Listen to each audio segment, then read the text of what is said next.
అందరికీ నమస్కారం. నిన్న BRS party working president KTR గారు మా కరీంనగర్ జిల్లా లోయర్ మానేర్ డ్యామ్ విహారయాత్రకు వచ్చి ఆయన ఏదో రైతులు బాగా ఉద్ధరిస్తున్నట్టు, రైతుల మీద బాగా ప్రేమ ఉన్నట్టు ఒక కపట ప్రేమ రైతుల మీద కనబరుస్తున్నాడు. లోయర్ మానేర్ డ్యామ్ కానీ మిడ్ మానేర్ డ్యామ్ కానీ జనరల్గా జూలై ఎండింగ్ ఆగస్టులో నిండేటువంటి అనేక సార్లు మనం చూసినాం. ఈసారి కూడా మీరు ఆశించినట్టు కాకుండా భగవంతుని దయతోటి ఖచ్చితంగా వర్షాలు కురుస్తాయి. వరుణదేవుని దయతోటి, వరుణదేవుడు కరుణా కటాక్షాలతోటి ఖచ్చితంగా ఈ రాష్ట్రంలో వర్షాలు కురిసి అన్ని ప్రాజెక్టులు కూడా నిండుతాయి. లక్కీ థింగ్ ఏంటంటే మహారాష్ట్రలో కూడా బాగానే వర్షాలు కురుస్తున్నాయని చెప్పి వింటున్నాం. దాని ప్రభావంతో ఎస్ఆర్ఎస్కి అక్కడి నుంచి ఫ్లడ్ ఫ్లో నుంచి మిడ్ మానేర్ తర్వాత లోయర్ మానేర్ అన్ని డ్యాములు కూడా త్వరలో నిండుతాయని చెప్పి ఆశిస్తున్నాం.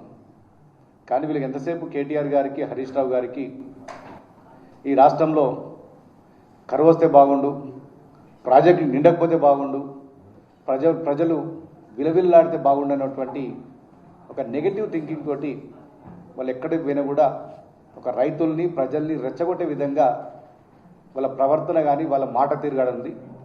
నిజంగా చాలా దురదృష్టం.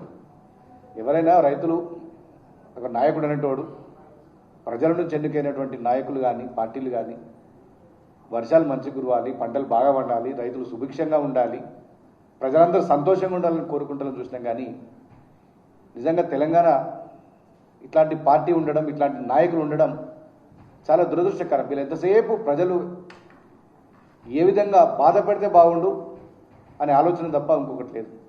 నేను మొన్న కూడా చెప్పిన, ఆ మధ్యలో మహేష్ బాబుది ఒక సినిమా వచ్చింది, స్పైడర్ సినిమా. అలా ఎవరు చచ్చిపోయినా కూడా వాడు విలన్ ఉంటాడు, మీ అందరు చూసే ఉంటాడు. అక్కడికి పోయి వాళ్ళు ఏడుస్తుంటే వీళ్ళు హ్యాపీగా ఉంటాడు.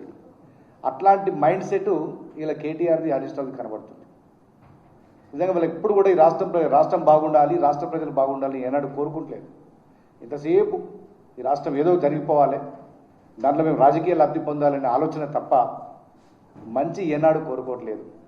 నిజంగా మేము ఖచ్చితంగా మళ్ళీ చెప్తున్నాం, ఆ దేవుని దయతోటి అన్ని ప్రాజెక్టులు ఉంటాయి, పంటలు బాగా పండుతాయి.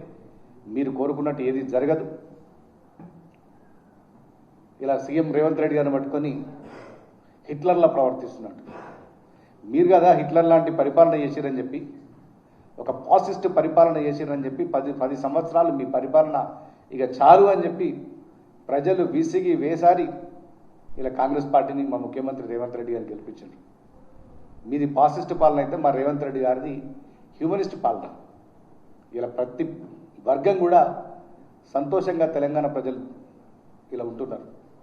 మీలాగా ప్రతి దాంట్లో కుంభకోణం, దేంట్లో ఏం దొరుకుతుంది, దేంట్లో ఎంత దండుకోవాలి, ప్రాజెక్టులలో ఎంత దండుకోవాలి, మీరు ఏ స్కీమ్ పెట్టినా అందులో స్కామ్ తప్ప తెలంగాణ ప్రజలకు ఒరిగింది లేదు. ఇలా మీ 10 ఏళ్ల పరిపాలనలో మీ కుటుంబం వేల కోట్ల అక్రమ సంపాదన చేసి ఏ విధంగా తెలంగాణ ప్రజలను దోచుకు తిన్నారో తెలంగాణ ప్రజానికి అందరికీ తెలుసు. ఇలా మీరు కొత్తగా చెప్పాల్సిన అవసరం లేదు. అందుకే మిమ్మల్ని బండకేసి కొట్టిండ్రు. ఇలా మీరు నియోజకవర్గాలు, జిల్లాలు తిరుగుకుంటూ మేమేదో ప్రజలకు మేలు చేస్తున్నామని తలంపు చేస్తున్నాం. మిమ్మల్ని తెలంగాణ ప్రజలు ఎవరు నమ్మట్లేదు. మీ మాటలు అన్నీ గమనిస్తున్నారు. మీరు ఏనాడు ప్రజల ప్రయోజనం కోరుకోవట్లేదు.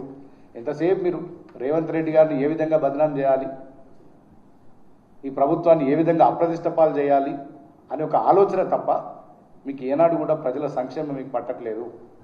ఎంతసేపు కరువు రావాలి, కరువు వస్తే పంటలు పండాయి, పంటలు పండకపోతే రాష్ట్ర ఆదాయం తగ్గుతుంది, ఈ రాష్ట్ర ఆదాయం తగ్గితే ఏ సంక్షేమ పథకాలు వీళ్ళు అమలు చేయరు. ఇట్లాంటి అన్ని నెగటివ్ థింకింగ్ తోటి వీళ్ళు పోతున్నారు. నిజంగా మీరు ఏది అనుకున్నా జరగదు. ఖచ్చితంగా రైతులు సుభిక్షంగా ఉంటారు. ఇలా ప్రాజెక్టులు ఏ విధంగా నింపుకోవాలో మాకు తెలుసు. ఒకవేళ వర్షం ఎల్లినో ప్రభావం వల్ల నిజంగా వర్షపాతం తక్కువైతే కూడా ఈ ప్రజలను ఏ విధంగా వాడుకోవాలి, హైదరాబాద్కు మంచినీళ్ళు ఏ విధంగా ఇవ్వాలి, ఇవన్నీ కూడా మా ముఖ్యమంత్రి గారికి, మా ఇరిగేషన్ మంత్రి ఉత్తమ్ కుమార్ రెడ్డి గారికి బాగా తెలుసు. ఇలా నిజంగా మీ నుంచి సలహాలు తీసుకోవాల్సిన అవసరం లేదు. ఇలా నిజంగా ఏదైనా ఉంటే బాగుపడే, ఏదైనా ప్రజలకు ఉపయోగపడే పరిధి ఉంటే చెప్పండి. ఎంతసేపు పిల్లి శాపనార్థాలు పెట్టినట్టు ఈ కుట్ర రాజకీయాలు, ఏడుపోటు రాజకీయాలు బంద్ చేసి ప్రజలకు ఏ విధంగా మంచి జరుగుతుందో వాటి సలహాలు ఇస్తే స్వీకరించడానికి సిద్ధంగా ఉన్నాం. ఈ పిచ్చి పిచ్చి మాటలు మాట్లాడి ఏది పడితే అది మాట్లాడితే తెలంగాణ ప్రజలు ఎవరు కూడా హర్షించడానికి సిద్ధంగా లేరు. ఇలా ఆ రోజు హిట్లర్గా పక్కన్నట్టు గోబెల్స్ ఉన్నట్టు ఇలా కేసీఆర్ గారికి ఇద్దరు అటోళ్ళు ఇటోళ్ళు ఉన్నారు. హరీష్ రావు గారు దిక్కు, కేటీఆర్ రావు దిక్కు. వీళ్ళిద్దరు ఎంతసేపు అబద్ధాన్ని ప్రచారం చేయడం, ఫాల్స్ ప్రాపగండా చేసుకుంటూ తెలంగాణ ప్రజల్ని మభ్యపెట్టే ప్రయత్నం చేస్తున్నారు. ఇలా నిజంగా గోబెల్స్కు పోటీ పడే విధంగా ఇలా ఎవరు నెంబర్ 1 అని చెప్పి కేటీఆర్ ఎక్కువ అబద్ధాలు ఆడుతుండా, హరీష్ రావు ఎక్కువ నీకంటే నేను, నాకంటే నువ్వని చెప్పి అబద్ధాలలో మీరు పోటీ పడుతున్నారు. ఇలా భవిష్యత్తులో మీరు నిజాలు చెప్పినా కూడా తెలంగాణ ప్రజలు నమ్మే పరిస్థితి లేదు. అంత ఘోరంగా మీరు అబద్ధాలు చెప్తున్నారు. మీరు అసలు 100 మాటలు మాట్లాడితే 99 మాటలు అబద్ధాలు తప్ప నిజం చేయదు. భవిష్యత్తులో నిజంగా మీరు ఒకవేళ నిజం చెప్పినా కూడా ఈ తెలంగాణ ప్రజలు నమ్మే పరిస్థితి లేదు. ఎందుకంటే అబద్ధాలకు బ్రాండ్ అంబాసిడర్ ఎవరంటే KTR, Harish Rao. First second rank ఓలికియాలని Telangana ప్రజలు వాళ్ళు తేల్చుకోలేకపోతున్నారు. అంటే అంత ఆ లెవెల్లో మీరు అబద్ధాలు ఆడుతున్నారు. ఇది మంచి పద్ధతి కాదు. ఇప్పటికైనా రాజకీయాల కోసం ఇంతగా దిగజాల్సిన అవసరం లేదు. 10 సంవత్సరాలు పరిపాలించిండ్రు, అంతకుముందు ఉద్యమం చేసిండ్రు. ఎంత హుందాగా ఉండాలి. ఒక్కసారి అధికారం లేనప్పుడు హుందాగా ప్రవర్తించాల్సింది పోయి ఇలా పూర్తిగా దిగజారుడు రాజకీయాలు, దిగజారుడుతనంతో మీ పరువును, మీ పార్టీ ప్రతిష్టను మీరే దిగజార్చుకుంటున్నారు. ఇప్పటికైనా మీ పంతా, మీ వ్యవహార శైలి మార్చుకోవాలని చెప్పి ఖచ్చితంగా ప్రాజెక్టులు, జలాశయాలకు సంబంధించి ప్రభుత్వం దగ్గర స్పష్టమైన ప్రణాళిక ఉంది. ఖచ్చితంగా తెలంగాణ రైతాంగాన్ని, తెలంగాణ ప్రజల్ని ఆదుకునే బాధ్యత మా ముఖ్యమంత్రి గారు చూసుకుంటారు.